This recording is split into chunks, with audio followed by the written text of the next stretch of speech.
আসসালামু আলাইকুম বন্ধুরা, জেনে নিন নফস কয় প্রকার। নফস বা আত্মা তিন প্রকার: নফসে আম্মারা, নফসে লাওয়ামা, নফসে মুতমাইন্না। নফসে আম্মারা হচ্ছে যে নফস সবসময় মানুষকে গুনাহের দিকে ধাবিত করে, অর্থাৎ গুনাহ করার জন্য উদ্বুদ্ধ করে, সেটা হচ্ছে নফসে আম্মারা। নফসে লাওয়ামা, যেই নফস মানুষকে গুনাহ করার পর ভালো পথে নিয়ে আসে এবং সেই গুনাহের প্রতি লজ্জিত হয় এবং সবসময় নিজেকে নিজে ধিক্কার দেয় যে এই কাজটা তুমি কি করলে, এটা তোমার জন্য করা ঠিক হয়নি।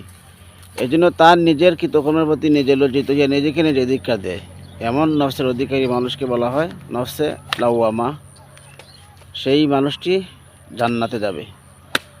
নফসে মুতমাইন্না, যেই নফস আগেও কোনো গুনাহ করে নাই, এখনও করে নাই, পরবর্তীতেও করবে না, অর্থাৎ সবসময় সঠিক পথে ছিল, গুনাহের পথকে সবসময়ই সে মন্দ মনে করেছিল, এখনও করতেছে, পরেও করবে।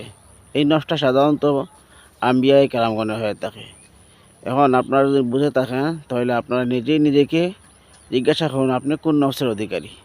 যদি আপনি নফসে আম্মারার অধিকারী হয়ে থাকেন তাহলে এখনই তার থেকে ফিরে আসা দরকার। অন্যথায় নফসে আম্মারার অধিকারী লোক যদি হন তাহলে অবশ্যই আপনি জাহান্নামে যাবেন।